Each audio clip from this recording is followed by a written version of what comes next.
Hello, and welcome to this special Inside Innovation episode of CES Tech Talk. I'm Melissa Harrison. Today, we're diving into the world of digital health and more specifically, sleep technology. From tackling chronic conditions like sleep apnea to separating medical grade tools from marketing hype, we'll explore how innovation is helping people sleep better and live healthier lives.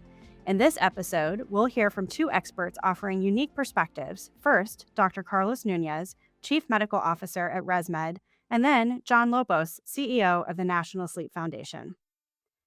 Dr. Carlos Nunez has led medical affairs, market access, healthcare economics, and government affairs at Resmed for more than 8 years and currently serves as chair of CTA's Health Division. Before that, he held senior leadership roles at Becton, Dickinson and Company, and CareFusion.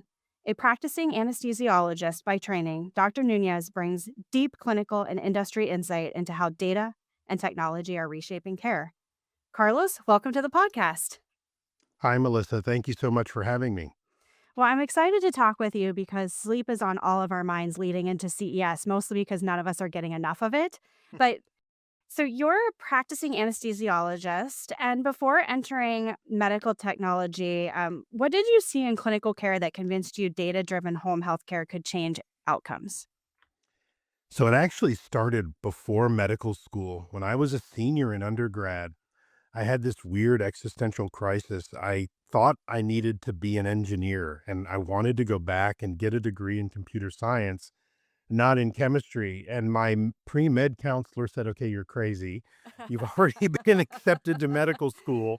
Just go to medical school, figure out the technology part of it later. And I always had this love of computers and primarily of coding and information technology. And it was just sort of tailor made for a career that had me go from the hospital, from my practice to now working full time in industry for, as you mentioned, a variety of companies, most recently with Resmed. And Resmed is such an amazing company because for more than a decade, they have cloud connectable medical devices in patients' homes, tens of millions of them, generating data that's all collected with the permission of patients so that we can do research, we can improve products, we can make their care better. And so for more than a decade, ResMed has led the world in digital health very quietly and anonymously because it's happening while people are sleeping and breathing with one of our devices. But it's truly remarkable that you saw this kind of future as you were getting ready to go to med school, and now it's come full circle where you get to do the best of both worlds. But you mentioned, cloud connected and wearables, and most of us have smart rings or smart watches, or we're wearing continuous glucose monitors. And then let's talk about CPAP machines. I think all of us have either we have one or a family member wears one, but all of these devices are really giving consumers a more comprehensive understanding of their own health, and it's a lot of data for a consumer to understand. What is the biggest shift you've seen in the wearables, becoming truly clinically relevant tools rather than just this idea of fitness trackers? Yeah, I think the biggest shift is in the last year and a half, major wearables companies, major consumer tech companies, that couple small ones like Apple and Samsung, you may have heard of them, I both think our received that. listeners may be familiar. Yeah, yeah. I think they're involved in technology in some form, and they've both received FDA clearance for their consumer wearables to detect sleep apnea. It was interesting for me because Apple, which has famously said, Tim Cook has famously said that contributing to human health and wellness will be probably the greatest thing that Apple can do with its technology. And the Apple Watch has served as that primary platform for them. And so coming out with sleep apnea detection about a year and a half ago actually predates their enhanced sleep tracking, which was just introduced a few months ago. So for whatever reason, technology, sensors, algorithms, they were able to bring to market sleep apnea detection before they brought to market really good comprehensive sleep tracking that they've been touting. It makes you realize it's really, really important to use the sensors that we have on the wearables, on the medical devices in our homes to help us understand our health, our wellness, and if we're dealing with some condition or disease, potentially help us better manage that. I think CTA did something brilliant when they changed the location of the digital health floor space at CES and put it directly adjacent to the smart home space last year. And they continue this year coming up for the next CES, because the smart home of the future truly is going to be the healthy home of the future. It's not just the wearables, but the data and the sensors in your home that you're going to be collecting information and insights from that will help you lead your best, healthiest life, help you age in place, help you, deal with things from the time you're a child and pediatric stuff all the way through to, as I mentioned, aging in place.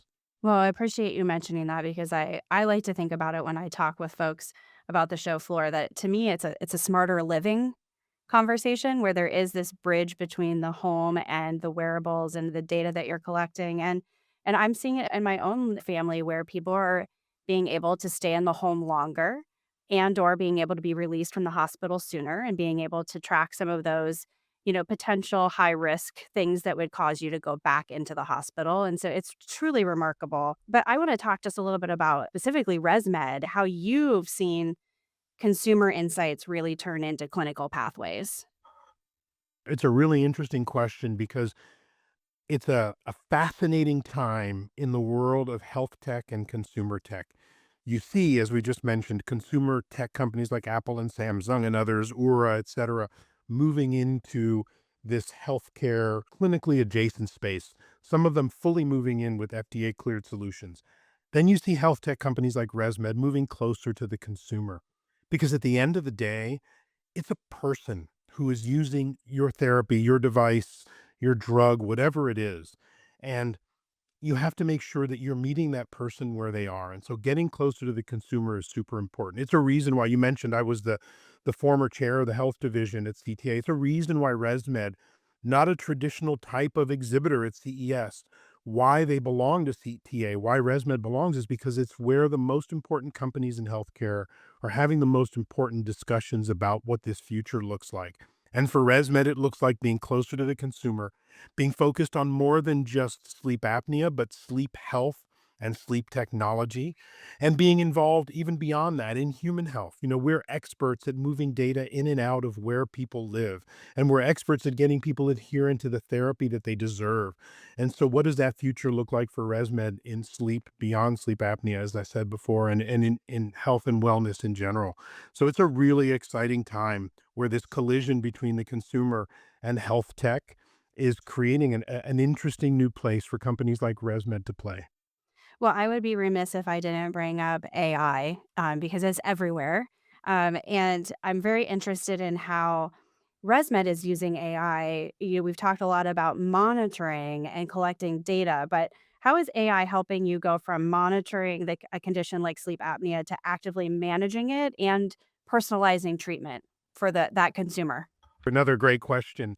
And I'll go back to the fact that our devices, as I mentioned, for over a decade have been connected to the cloud. And so having all of these tens of millions of devices providing tens of billions of days and nights of sleep and respiratory data, it's what you need to drive artificial intelligence and machine learning. It's these volumes of data.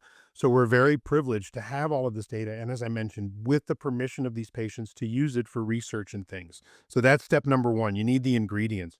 Then number two, you have to apply the data in these algorithms, machine learning and AI in ways that can personalize care. So for example, we create different algorithms based on the data, based on human performance and anatomical data, so that our devices can perform differently based on the person who's connected. So, for example, years ago, before it was cool, we had an algorithm called Auto Set for Her that we still have that allows a device to actually create pressure and help someone breathe differently if they have female anatomy versus male anatomy, and it can sense the difference.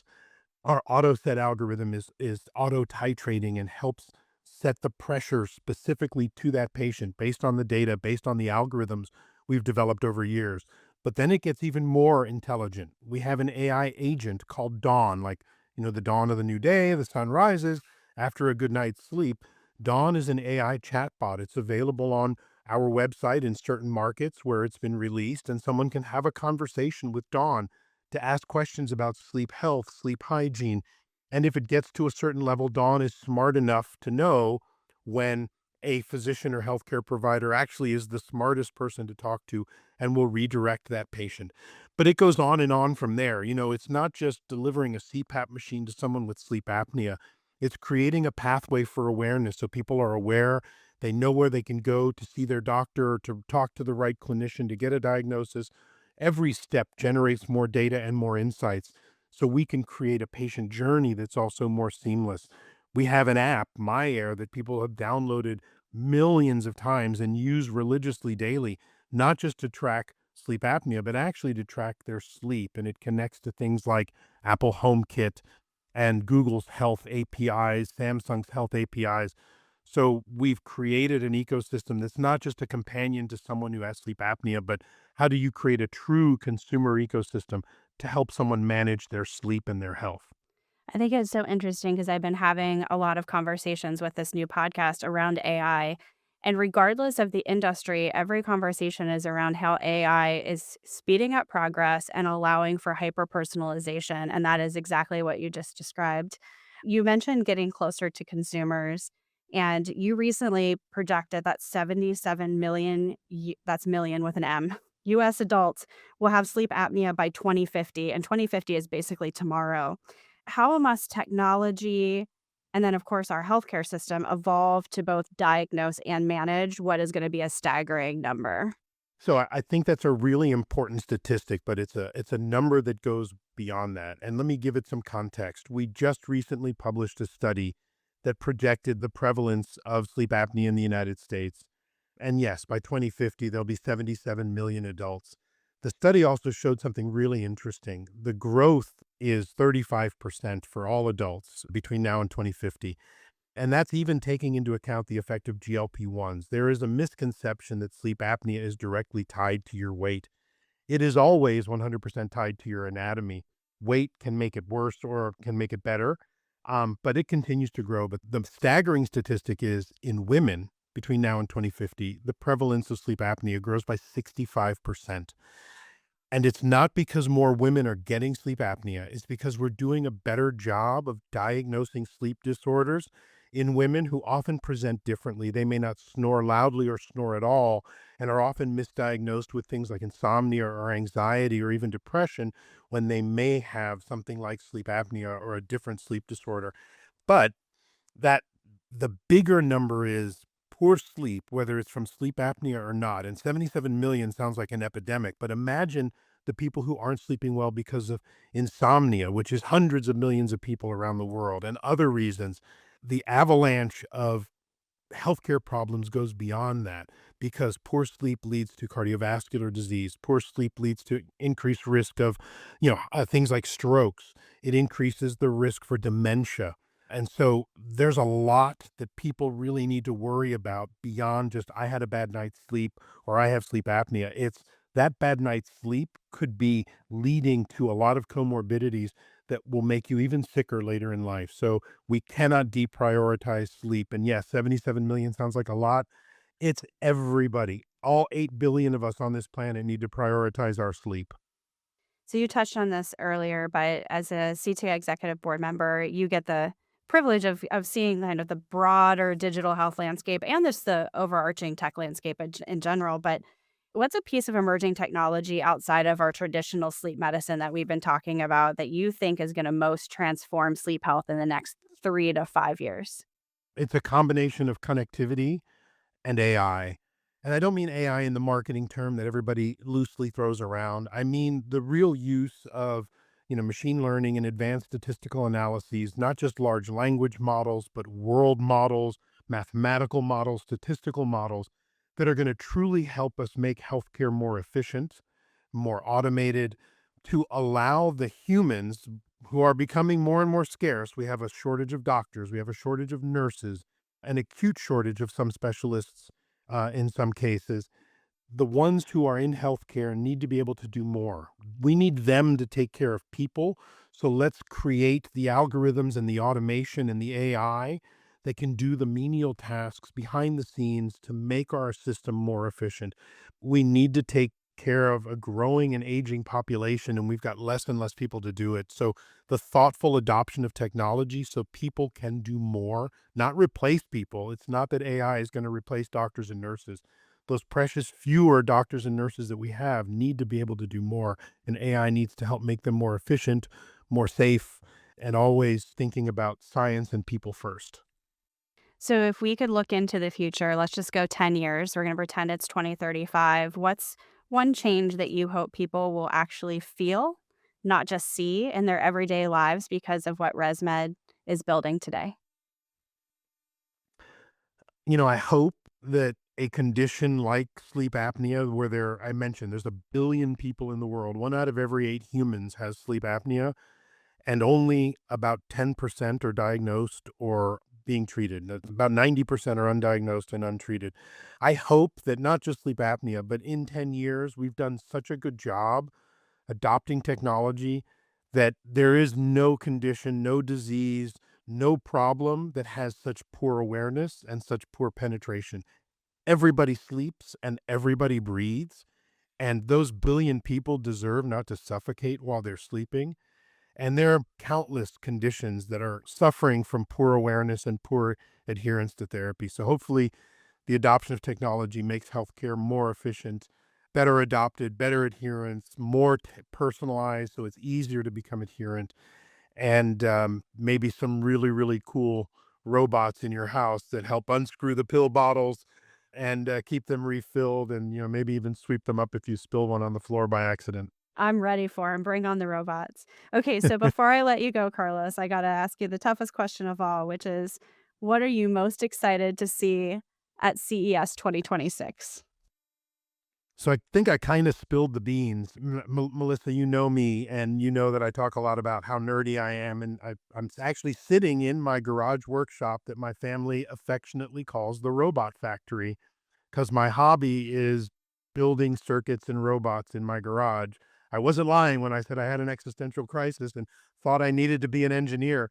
So I really love the robotics. I know it's not digital health related directly, but yes, anything that's robotics related is what I live for when I go to CES.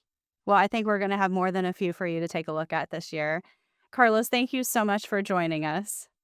Thank you, Melissa. It's always a pleasure. Next, we're joined by John Lopos, CEO of the National Sleep Foundation. John has been connected to National Sleep Foundation for over 20 years, and for the past 5 has led its mission to advance sleep health through advocacy, awareness, and science-based education. He's worked on Capitol Hill to inform policymakers, build bridges between researchers and innovators, and elevate the public's understanding of sleep's impact on health and well-being. And if you're curious to learn more, remember there's only one National Sleep Foundation, and it's at www.thensf.org. John, welcome to CES Tech Talk. Melissa, thanks for having me. I'm really excited to be here since sleep tech is so much a part of what we're doing these days. Well, I'm really excited because you encouraged me to look at my wearable to see how my sleep was last night. And it probably because of CES planning could be a little bit better, but I'm going to work on it. Uh, we all have something that we can work on, and there's an appropriate way to look at those data, and I'm sure you'll get Yeah, we're going in to the get groove. into that today. So I'm excited to talk with you. Let's start really at the 30,000-foot level. The sleep economy has really ballooned over the last few years. Projections continue to grow with a lot of different products promising better sleep. You recently launched NSF's Sleep Mark program, and I'd love to know more about that and how you see it helping consumers make better choices, evidence based choices. Well, thanks for bringing that up because there is a lot of background to that. So before I get into sleep mark, let me just please share a context for it. So you're right. The sleep economy, as we call it, has really been exploding. And that is on the basis of the public becoming much more in tune with the importance of sleep to their health, their well-being, and people are looking for solutions. We are changing behaviors, we're learning a lot more, but we still look for solutions that a lot of times come in the form of consumer products and services. So we reach out, we're knowing more, we're wanting to do more, we're buying things. And we think at NSF that actually the size of the sleep economy is a bit underestimated right now. So many of the analysts will put forth a range between maybe globally, maybe 400 to 600 billion is where we're heading. We actually think it's going to be a lot larger than that and much more akin to some of the numbers in health and wellness that McKinsey and folks have put forward. And here's why. Here's why. And I think this is important because it's a basis for a lot of what we do at National Sleep Foundation. The things that people are going to be doing in the daytime and the nighttime with the intention of improving their sleep is going to express itself in the purchase and use of all kinds of different products and services. So I go back to a model that we've been promoting at National Sleep Foundation, which is about being your best slept self. And in that model, we encourage people to focus on 3 areas in the daytime and 3 areas in the nighttime. So it's about getting light on a regular basis early in the morning. It's about exercise. It's about having regular timing of your meals. And these are all, circadian science driven. Those are things that people do during the day. And there are all kinds of tools and solutions that can help people with that. And then when we look at the nighttime, it's about avoiding certain types of foods at certain times or late meals, scheduling issues sometimes, a regular wind down routine, and then a sleep healthy environment. And if you look at those 6 domains, the 3 in the day, the 3 in the night, in many, many cases, there are behavioral interventions, but in many, many cases, there are product and service options that people will start using. So on the basis of this definition, we think people are going to start using many more things with the intention of improving their sleep. Fast forward to what industry is doing to make these products and services available and why there's a need for something like Sleep Mark. So we've been asked to do this for years. And really, it's only recently that we feel we've had the right backstop to do something like this. So this is an approach, a designation that will help the public and industry. Everyone will benefit from understanding which of these products and services actually align with the principles that we promote. Evidence-based guidelines, standards, including standards that we've done and co-developed with CTA for consumer devices. And again, science-backed, evidence-based recommendations. So what Sleep Mark does as a designation is it helps people understand which of these products and services have really done the work to align with the fundamental principles and the definitions that we've put into the market. I think it's really incredible. Educating consumers is a huge part of the work that you're doing. You're in the middle of all of these breakthroughs. I know you also have your Sleep Tech Awards that you spotlight innovation every year. Out of everything that you're seeing and tracking right now, what do you think is the most promising breakthrough that really could change how we approach sleep health? Well, there are a couple things to think about when we're looking at breakthroughs. We or anyone else is looking at breakthroughs in the sleep space. A lot of it has to do with democratization of technology for people to improve their sleep. One of the breakthroughs is that there are products that are coming to market that are good products that are in an accessible price point. It's important for people to have options. Technology and the variety of options in the marketplace will democratize tech that is available for people to help with their sleep. There's some other things that we consider. There's also the way that the data that are being generated from all these devices are starting to be used in a meaningful way for consumers. The 1.0 version was all of these data that are available for people to look at, but they don't know what to do with the data. So there are companies and networks and systems that are doing a much more effective job at connecting these data so that they can be translated into meaningful things that people can do. So I learned a new term when I was preparing to talk with you. It's called sleep health equity. And I know that it's something that you've been advocating for a long time on Capitol Hill. How do you think technology can help close the gap in communities with limited access to sleep specialists? So it's a two-part answer to that question. So keep me honest on both. The first is that the idea, the concept of sleep health equity is something that we think is important to bring to life because of the promise that we make to the public. The promise that we make to the public is to help anyone and everyone be their best slept self. That's something that drives our work every day. And that also means that we believe anyone and everyone should have the opportunity to be their best slept self. So similar to the answer, to what we were talking about before, there are a lot of developments in tech and consumer products now that are more accessible to people. At the same time, there's a great bed that might cost thousands and thousands of dollars. There are also very good beds that cost less than that. There are wearables that are at a certain price point. There are also very functional and adequate wearables that are a different price point. The other thing that's important about, the concept of health equity is there are a lot of people who benefit from that focus. There's a lot of work that's being done right now in longevity in our aging population. Technology can help a lot with both rural and urban populations. So these are important things for us to keep an eye on. So you asked specifically about sleep specialists. Right. And by that, I'm thinking you mean a clinical person, Correct. for someone who has a sleep disorder. Correct. So I think it's important for us to acknowledge that our starting point at National Sleep Foundation is that sleep health is something much bigger than sleep disorders. Sleep disorders fit into sleep health, but sleep health and our approach that is much, much bigger than sleep disorders. And here's the reason why that's important. If we together were to walk the floor of CES, even this year, we will see the vast number of products, tech products, other products that are on the floor that are not necessarily clinically oriented, but definitely can help with sleep health. So I think the first thing is it's important for us to establish that sleep health is a much bigger focus. Sleep disorders are part of that.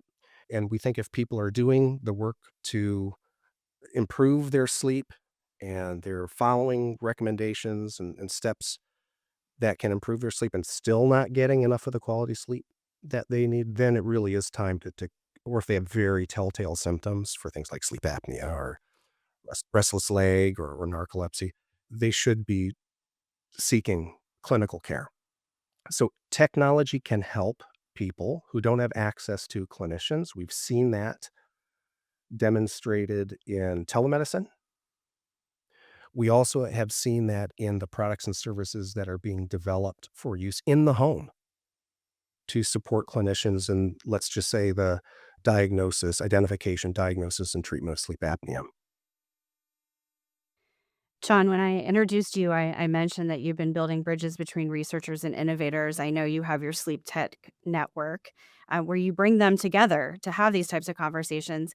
What's the biggest misconception about sleep that technology is helping correct? And then maybe on the opposite side of that is, what is the myth that technology is unintentionally reinforcing? That's a very important question because and I'll answer the second part first, and you'll have to remind me about the first part, but the It's all second good. part It's all good. second part first is that all these data are gonna be super meaningful and understood and of value to the consumer.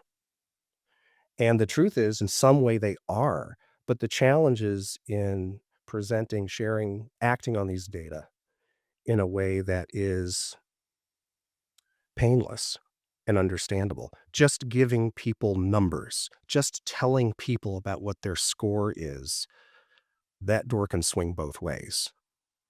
It can start making people more anxious. There's orthosomnia, which is a term that's been coined that is used to talk about people getting more anxious and staying awake because they're ruminating and focusing on their sleep. A score in and of itself is directional. We should be thinking about, okay, for myself, do I have a relatively good score compared to how I've been sleeping or maybe against norms or a poor score? But what did I do? What happened in my life before I got that bad score? So I think the supposition that data, just having data and giving a lot of data are going to give value to the consumer is something that we all have to work on and understand a little bit better. And I think because if you don't understand the data that you have, then there's no ability to change behavior, which could then ultimately impact your sleep for the better. Yeah, it is at the end of the day, it's about behavior change. We know that behavior change is hard. We know that we celebrate small steps, and that's a good thing. We don't try to do too much too soon. It's the data, the research will tell us that it's not going to be a recipe for success. So, but the product manufacturers and the integrations that we're seeing are helping with this. They're doing better. They're very focused. It's not just about the data. That's where we were. But there's still this expectation that, we've got this robust approach that's going to provide all this information. And we know consumers, we think about ourselves. How much is too much? Make it simple, help. It's the easy button for us. Now, the first part of your question again? Really, what was the biggest misconception about sleep that technology is helping to correct? So we talked about where it might be unintentionally reinforcing myths, but is there a positive flip side to that? Yeah, I think there are two things. I think many people have believed that sleep is a kind of passive activity. We spend our days being active and we go to sleep and nothing's really happening at night except for the fact that we're recharging the batteries and such. Well, there's an awful lot that's happening to help us recharge those. Sleep is not a passive process. There's a lot that's happening in our bodies, in our brains while we're sleeping. There's growth hormone production. There's ways that we're cleaning and clearing out toxins, in our brains. We're consolidating memories and learn. There's just a lot that happens actually while we sleep. And what technology shows us or can show us just by virtue of the information that's being collected at night is the fact that it's not technology can help us understand that there are things that are happening in our brains and our bodies at night. Mhm. I'm not saying that it'll necessarily qualitatively get into the things I was describing, but you can see it's an active process when we're sleeping. So that's the first thing, is that it's a passive process. The second thing is that technology can also, like I mentioned up front, technology can help us accomplish things during the daytime as opposed to just the nighttime. Sleep is a daytime and nighttime what we need for our sleep happens during the day and the night. So there are technologies again that can help us do the things during the day that's going to help us and measure things that we're doing in the day that's going to help our sleep at night. I mean, I will tell you personally that my wearable gives me an update in the evening that says now's the time that you should start winding down and preparing for sleep. And just understanding what that time was changed what time I eat dinner.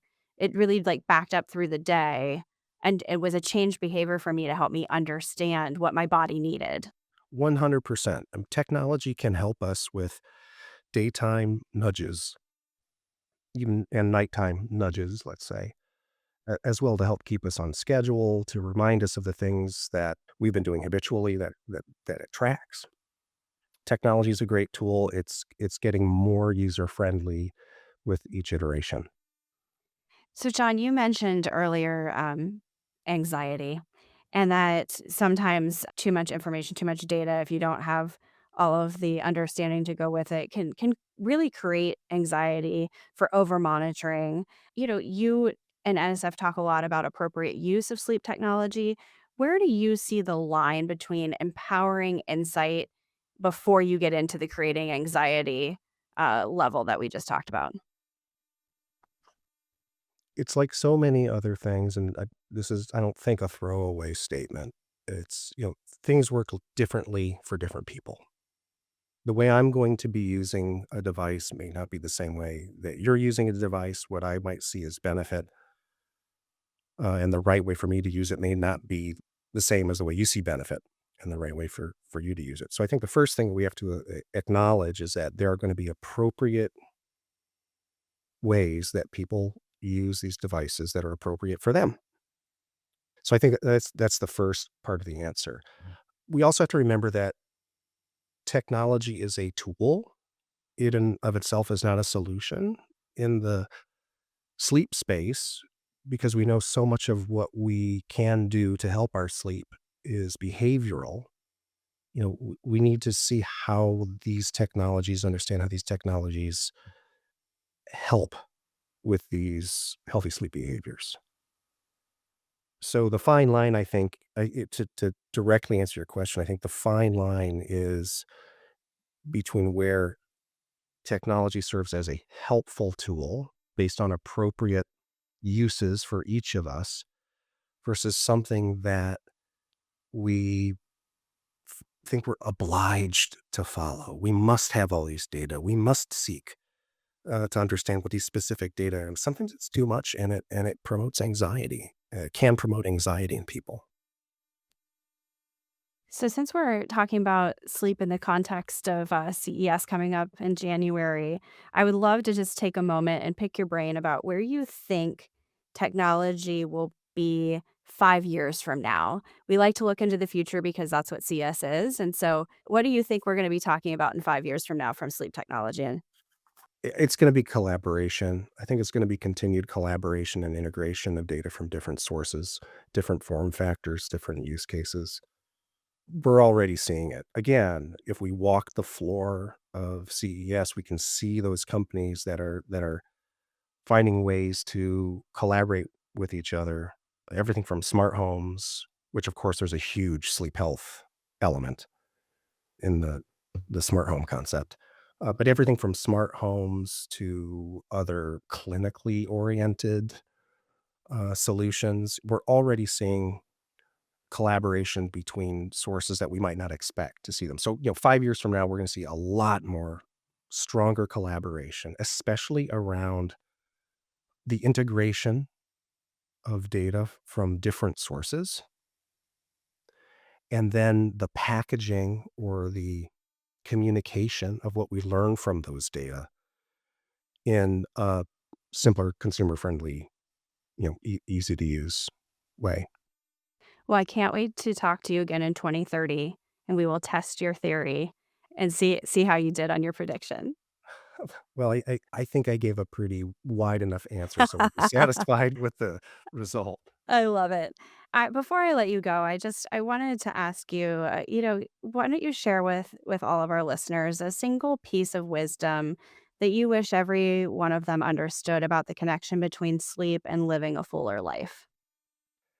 I think my answer is in your question, and it really is that when we have enough of the quality sleep that we need, it really does translate into the best of what we want in our lifestyles, I think. It helps us with health.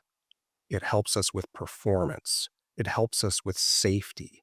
When we look at the data and the questions that we've asked the public, I mean, sleep is important for our relationships and our interaction with other people and our outlooks on life and our ability to flourish. They're all connected. So it's the answer is kind of in the question, and that is sleep is fundamental for so many things that we value in our lifestyles, that it's something that we should be prioritizing. John, thank you so much. I hope that we all become our best slept selves after Thanks. listening to our conversation today. Yeah, thanks, Melissa. And I just want to again appreciate the 10-year relationship that we've had with CTA in collaborating on consumer product standards for sleep. And we'll be back at CES. We'll have a presence in several different ways, and are a resource for anyone who really wants to help consumers be their best self. Thanks, John. I can't wait to see you in Las Vegas. Yeah, we'll see you in Vegas. Carlos and John, thank you both so much for joining us, and thanks to our listeners for tuning in to this special Inside Innovation episode of CES Tech Talk. That's our show for now, but there's always more tech to talk about. Be sure to follow, subscribe, and comment, whatever it takes to keep those algorithms happy. You can find even more CES content and prepare for Vegas at ces.tech. That's ces.tech. CES Tech Talk is produced by Nicole Vidovich with help from Paige Morris and Doug Weinbaum. Recorded by Andrew Lynn and edited by Third Spoon. I'm Melissa Harrison. Thanks for listening.